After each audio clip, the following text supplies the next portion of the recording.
Subscribe now and press the bell icon. Never miss an update.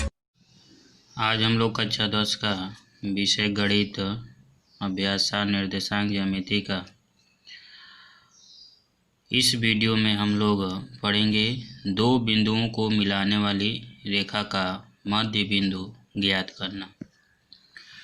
तो इसके पहले आपको विभाजन और सूत्र के बारे में बताया गया था। अब इसके बाद से हम दो बिंदुओं को मिलाने वाली रेखा का मध्य बिंदु ज्ञात करेंगे।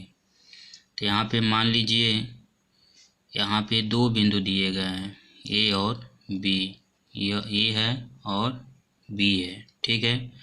और इसके निर्देशांक दिए गए हैं x1 और y1 है और बी का निर्देशांक दिया गया है x2 और y2 है, ठीक है।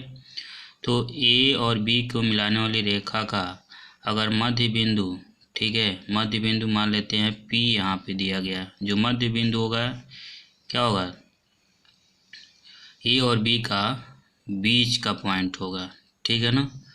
दो भाग में इसको विभाजित करेगा, बराबर इक्वल भाग में इसको क्या करेगा, विभाजित करेगा। यानी अर्थात यहाँ पे कह सकते हैं अर्थात कि AP जो है और PB ये आपस में बराबर है, यानी यम मान लेते हैं, ओके, मान लीजिए। अब यहाँ से हम P का निर्देशांक अगर ज्ञात करना चाहते हैं, जैसे P का निर्देशांक मान लेते हैं x और y है, तो यहाँ से हम लिख सकते हैं x बराबर यहाँ पे आपका, जैसे यहाँ पे हम जो अनुपात माना जाए कि m1 और m2, ठीक। तो यहाँ से m1 बराबर m2 बराबर m माना गया, ठीक। तो यहाँ से विभाजन सूत्र का हम प्रयोग करेंगे m1 x2, ठीक है, प्लस क्या लिख सकते हैं m2 x1 बटे m1 प्लस m2 लिख सकते हैं। तो यहाँ से आप m1 और m2 का मान क्या है, m है। तो चलिए हम यहाँ पे m लिख लेते हैं x2 m x1 बटे m प्लस m।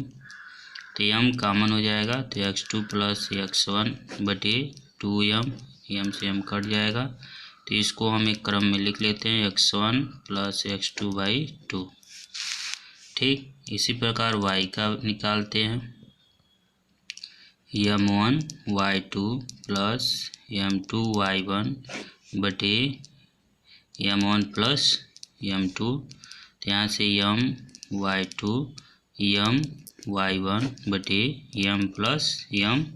तो m कॉमन हो जाएगा, y2 प्लस y1 बटे 2m, m से m कट जाएगा। तो यहाँ पे इसको भी हम क्रम से लिख लेते हैं y1 प्लस y2 बाई 2। तो इस प्रकार हम बिंदु P का निर्देशांक ज्ञात कर लिया और इसको हम लिखेंगे x1 plus x2 by 2 y1 plus y2 by 2।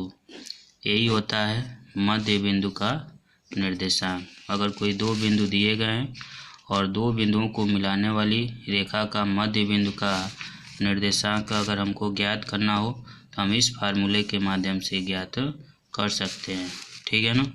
जैसे मान लो कोई ये दो बिंदु दिया गया है A और B, और A बिंदु का निर्देशांक मान लो 1 और 2 है और इसका क्या है 3 और 2 है। तो कहा जाए कि इसके मध्य बिंदु P का निर्देशांक ज्ञात करिए। तो मध्य बिंदु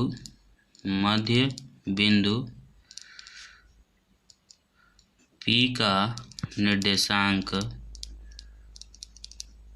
बराबर क्या होगा, x1 प्लस x2 बाई 2 होगा, y1 प्लस y2 बाई 2 होगा। तो यहाँ से क्या लिखेंगे x1 plus x2 1 plus 3 by 2, 2 plus 2 by 2, ठीक। तो 3 और 1 क्या हो जाएगा आपका 4, 4 बाई 2 हो जाएगा और 4 बाई 2 हो जाएगा। तो इसको डिवाइड करेंगे तो 2 बार में कट जाएगा, ये भी 2 बार में, यानी मध्य बिंदु P का जो निर्देशांक होगा वह 2 और 2 होगा। ठीक है ना। तो इस प्रकार अगर कोई दो बिंदु दिए गए हैं और उस दो बिंदुओं के मध्य बिंदु का अगर निर्देशांक पूछा जाता है तो हम इस फार्मूले के माध्यम से ज्ञात कर सकते हैं। हमारा बिंदु है त्रिभुज का क्षेत्रफल ज्ञात करना। हम त्रिभुज का क्षेत्रफल कैसे ज्ञात करते हैं? त्रिभुज का क्षेत्रफल ज्ञात करने के लिए इसके 3 शीर्ष निर्देशांक बिंदु दिए जाते हैं। जैसे यह त्रिभुज है तो इस त्रिभुज का क्षेत्रफल अगर ज्ञात करना होगा तो ए, बी और सी ये 3 शीर्ष बिंदु दिए गए हैं। इन 3 शीर्ष बिंदुओं का निर्देशांक दिया जाता है और इस 3 बिंदु शीर्ष निर्देशांक जो दिया जाता है और इसका जो फार्मूला होता है उस फार्मूले में इस बिंदुओं को रख के सॉल्व किया जाएगा तो हम इस त्रिभुज का क्षेत्रफल और ज्ञात कर सकते हैं। तो चलिए इस त्रिभुज का क्षेत्रफल ज्ञात करने के लिए सबसे पहले हम फार्मूले का डेरिवेशन करते हैं, तब इसके बाद इस पर आधारित प्रश्नों को हम लोग सॉल्व करेंगे। ठीक है। तो इसके लिए आपको क्या करना पड़ेगा, एक हमको यहाँ पे त्रिभुज बनाना पड़ेगा। जैसे मान लीजिए हमने पहले 2 अक्ष यहाँ पे खींच लेंगे, एक्स अक्ष और वाई अक्ष, और इसके प्रथम चतुर्थांश में हम एक त्रिभुज बनाएंगे इस प्रकार से, और इसका नाम लिखेंगे ए बी सी। इसका निर्देशांक दिया गया है x1 y1, इसका दिया गया है x2 और y2, और इसका दिया गया है x3 और y3।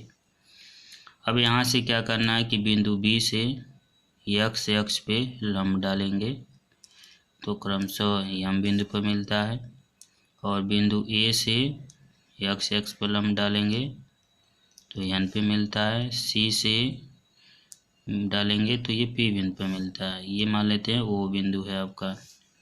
ठीक है। अब इसके बाद से हम इनके बीच का हम दूरी ज्ञात कर लेते हैं। पहले जो कंडीशन है, पहले तो हम यहाँ पे इसके बीच का दूरी ज्ञात कर लेते हैं।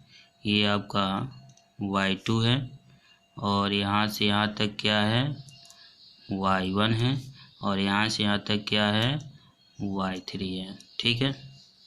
चलिए यहाँ से यहाँ तक आपका है x2 है, और यहाँ से यहाँ तक का आपका क्या है x1 है, और यहाँ से लेके यहाँ तक क्या है आपका x3 है। ठीक। तो हमको ये दूरी ज्ञात करना है यम एन का। ठीक है ना। तो यम एन का दूरी ज्ञात करने के लिए यहाँ पे हम चलिए लिख रहे हैं यम एन बराबर, तो यम एन का दूरी ज्ञात करने के लिए ओ एन, ठीक है, और minus O M. Okay. O N क्या है x1 है, ओ एम क्या है x2 है। आ गया समझ में। इसी प्रकार एन पी का हम दूरी ज्ञात कर लेते हैं एन पी। तो एन पी का दूरी ज्ञात करने के लिए O P minus O N, तो ओ पी क्या है x3 है, ओ एन क्या है x1 है। ठीक। अब हमको एम पी का बीच की दूरी ज्ञात करना है, तो एम पी के बीच का दूरी ज्ञात करने के लिए O P minus O M, तो यह है x3 माइनस x2। ठीक। अब इसके बाद से बी एम आपका क्या है y2 है, ए एन आपका क्या है y1 है, और इसके बाद से आपका क्या है, इसके बाद से आपका क्या है सी पी आपका क्या है y3 है। ठीक है। अब हमको यहाँ से क्षेत्रफल हमको किसका निकालना है, इस त्रिभुज का क्षेत्रफल निकालना है, ए बी सी का क्षेत्रफल निकालना है। तो यहाँ से देखिए यह एक समलंब चतुर्भुज है, देख रहे हैं, क्योंकि बी एम और ए एन आपस में समांतर है। एक समलंब चतुर्भुज आपका ये है, ठीक है, ANPC, इसमें AN और PC आपस में समांतर है। और एक समलंब चतुर्भुज आपका ये भी है जो BM और CP आपस में समांतर है। तो यहाँ से हम क्या करेंगे, हमको ABC का क्षेत्रफल निकालना है, तो इस समलंब चतुर्भुज का क्षेत्रफल निकाल लें और इस समलंब चतुर्भुज का क्षेत्रफल निकाल लें और इन दोनों को क्या करें, जोड़ लें। जोड़ने के बाद से जो आएगा, इस समलंब जो हमारा चतुर्भुज है इसका क्षेत्रफल निकाल लें और इस दोनों जो समलंब जो चतुर्भुज का क्षेत्रफल निकाल के जोड़े हैं उसमें से इतना भाग क्या करें, घटा दें, तो शेष हमारा इतना भाग का क्षेत्रफल निकल जाएगा, ठीक है ना। इस ABC का त्रिभुज का क्षेत्रफल निकल जाएगा, ठीक है। तो चलिए हम यहाँ पे क्रम से सबसे पहले तो आप जान लें कि समलंब जो चतुर्भुज होता है का क्षेत्रफल का फार्मूला होता है 1/2, ठीक है ना। समांतर भुजाओं का योग होता है और गुणे बीच की दूरी होती है, ठीक, यह फार्मूला होता है। तो सबसे पहले हम समलंब लेते हैं ABMN, तो यहाँ लिखेंगे समलंब चतुर्भुज, ठीक है, ABMN का क्षेत्रफल, तो 1/2, ठीक है, 1/2 समांतर भुजाओं का योग। तो समांतर भुजा क्या है, BM है और क्या है, AN है। तो इन भुजाओं का योग लेंगे, Y2 प्लस Y1 और इनके बीच की दूरी MN है, तो MN का मान देखिए यहाँ निकाला गया है x1 माइनस x2, ठीक। तो हम क्या करते हैं, इसको गुणा कर लेते हैं यहीं पे, ठीक है, Y2 x1 Y2 x2 Y1 x1 Y1 x2 गुणा कर लिया। अब इसी प्रकार हम दूसरा समलंब चतुर्भुज कौन सा है, यहाँ पे दूसरा जो है आपका ANPC है, ANPC का क्षेत्रफल 1/2, देखिए यहाँ पे फार्मूला लिखा गया है समांतर भुजाओं का योग, ये AN और ये जो CP है ये समांतर है, तो Y1 प्लस Y3 और इनके बीच का दूरी क्या है, NP है, तो NP देखिए यहाँ पे निकाला गया है वो x3 माइनस x1। अब इसको हम क्या करेंगे, गुणा कर लेते हैं, Y1 x3 minus Y1 x1 Y3 x3 और प्लस माइनस होगा Y3 x1, ठीक। अब इसके बाद से हम लेते हैं समलंब चतुर्भुज, कौन सा समलंब लेंगे चतुर्भुज, तो BMPC लेंगे, ठीक है ना। BMPC का क्षेत्रफल तो 1/2 समांतर भुजाओं का योग। अब इसमें देखिए समांतर भुजा कौन है, BM है और CP है, यानी Y2 प्लस Y3 और इनके बीच का दूरी क्या है, BMP है, तो MP देखिए यहाँ निकाला गया है, तो x3 माइनस x2 है। अब इसको क्या करेंगे, गुणा कर देंगे, तो Y2 x3 Y2 x2 Y3 x3 minus Y3 x2। तो इस प्रकार इसमें 3 समलंब चतुर्भुज दिए गए थे। हमने 3 समलंब चतुर्भुज का क्षेत्रफल निकाल लिया। अब हम क्या करेंगे, ये जो समलंब चतुर्भुज है ये और ये, इन दोनों को आपस में जोड़ लेंगे और उसके बाद से इसको उसमें से घटा देंगे, ठीक है ना। तो तब जाके त्रिभुज का क्षेत्रफल ज्ञात होगा, ठीक है। तो चलिए इसके आगे का हम प्रोसेस करते हैं।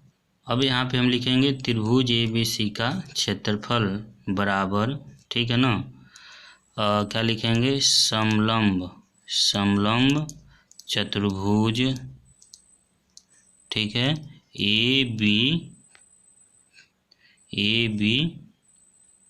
ABN का क्षेत्रफल प्लस समलंब चतुर्भुज कौन सा है, ANPC का क्षेत्रफल माइनस समलंब चतुर्भुज कौन सा लिखें, BMPC का क्षेत्रफल हमने लिख लिया।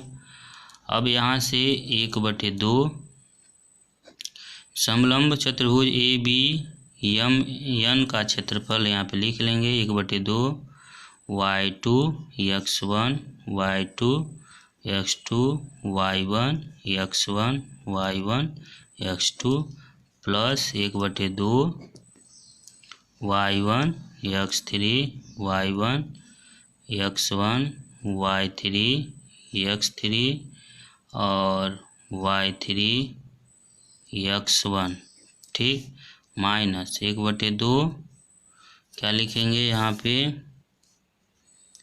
y2 x3 y2 x3 y3 x3 y3 x2 हमने यहाँ पे लिख लिया।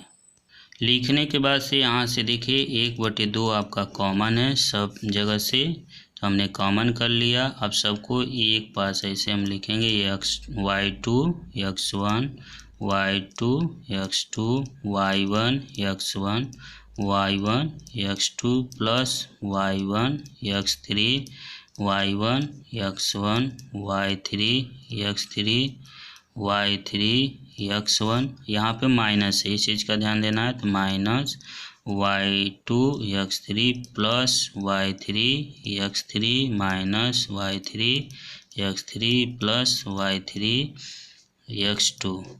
अब इसमें जो कटने वाला होगा वो कट जाएगा, जैसे देखिए कौन कौन से कट रहा है यहाँ पे, y2 x2, ठीक है ना, तो y2 यहाँ पे y2 और x2 है, गलत हो गया था, सॉरी, यहाँ पे आपका y2 और x2 है, ठीक है, 3 लिख दिए थे हम, तो ये आपका और ये आपका कट जाएगा, ठीक है। अब देखिए y3 x3 ये कट जाएगा और इसके बाद से y1 x1, ठीक है, और यहाँ से आपका y1 x1 कट जाएगा, ठीक। तो अब यहाँ से 1/2 लिखेंगे। अब देखिए यहाँ पे x1 है, यहाँ पे x1 है और कहाँ है x1 देख लीजिए, यहाँ पर है, ठीक है ना, तो यहाँ से x1 को कॉमन कर लीजिए। अब y2 माइनस क्या होगा, y3 होगा, प्लस x2 अब देखिए कहाँ दिया गया है, यहाँ पर है, और ये कहाँ है, यहाँ पर है, देखिए, तो यहाँ से x2 कॉमन होगा, तो यहाँ पे आपका y3 और माइनस y1 होगा। अब x3 देखिए कहाँ है, यहाँ पर है और ये यहाँ पर है, तो x3 कॉमन कर लिए हमने, तो यहाँ से आपका y1 हो जाएगा और यहाँ से आपका y2 हो जाएगा। तो यही आपका क्या होता है, त्रिभुज ABC का क्षेत्रफल हो जाता है, ठीक है ना। तो इस फार्मूले के द्वारा हम कोई त्रिभुज का क्षेत्रफल ज्ञात करना हो तो हम क्षेत्रफल ज्ञात कर सकते हैं, ठीक है। और यह फार्मूले जो होता है आपको डेरिवेशन करके आपको बता दिया गया किस प्रकार हम त्रिभुज का क्षेत्रफल का फार्मूले का डेरिवेशन कर सकते हैं। ठीक है, अब इस पर आधारित हम प्रश्नों को सॉल्व करेंगे, समझेंगे। ओके।